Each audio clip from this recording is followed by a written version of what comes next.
Hi, everybody. Welcome back to DVH Unfiltered. I have spent a little bit of time talking about dental vision hearing. You could see, up on the screen now, this is, the video that is on the public YouTube channel. And there's no question that a lot of people are going to be happy due to the fact that, dental vision hearing being added to original Medicare. You know that the word but is about to, be spewed out of my mouth. And here we go. But the issue here is I'm not convinced that people have any handle on how the numbers work at all, right? So let's quickly review. Dental insurance is not insurance. The payout structure to dental insurance caps the benefit, right? So generally speaking, $1,000 a year, $1,500 a year. New plans at $25,000 or $5,000 a year do exist in the private market, but there are substantial waiting periods. So basically, it's fine. You pay a premium. But since the payout is capped, I have renamed it, to anyone who has asked me directly, as dental coupon.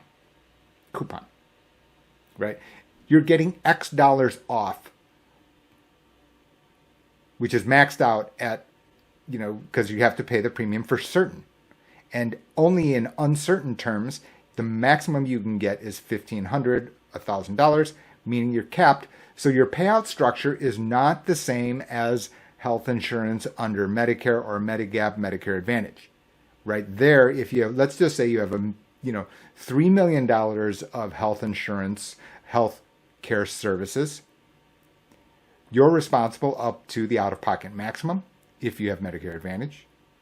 You're only responsible for the Part B deductible under Medigap, right?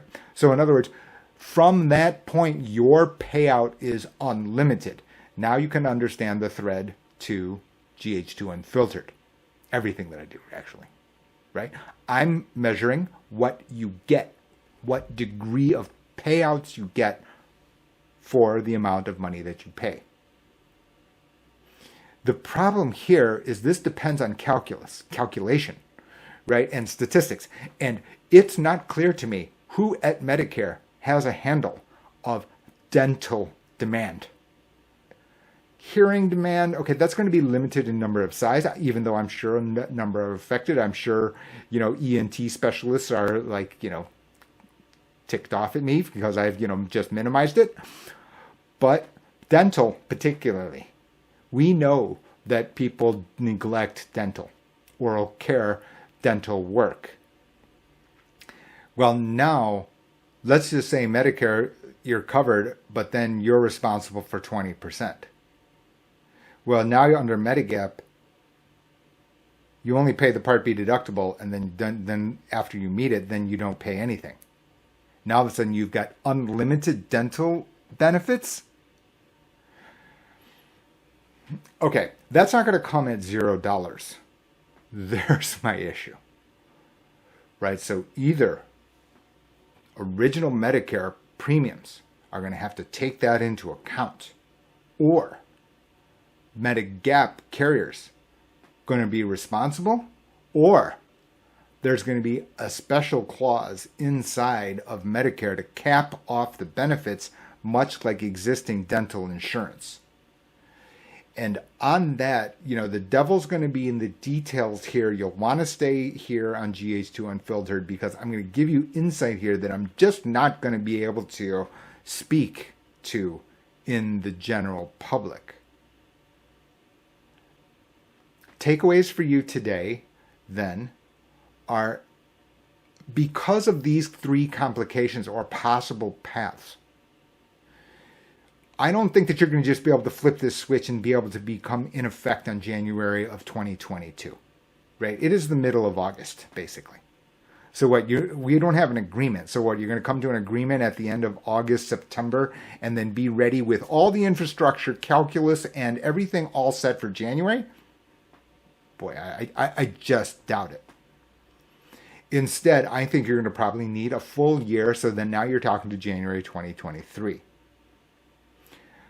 This has very important strategic money saving to some degree, right? That what you can do so what happens right now is that dental insurance has a waiting period for major restorative. So it's something very, very expensive. Generally speaking, under Medicare, under dental insurance, you need to be an enrollee for X months, 6 months, 12 months. You'll want to be keeping this in mind. Because if that was the reason that you have dental insurance, even though I'm talking myself out of business, even though you already know that I don't end up, promoting dental insurance, that, I do it. I can address it if somebody asks me, but I don't go out there. But my point here is that it's even further reason to not have dental insurance, crazily, right? Because inside this, what good is the waiting period if at the end of the waiting period, Medicare will kick in?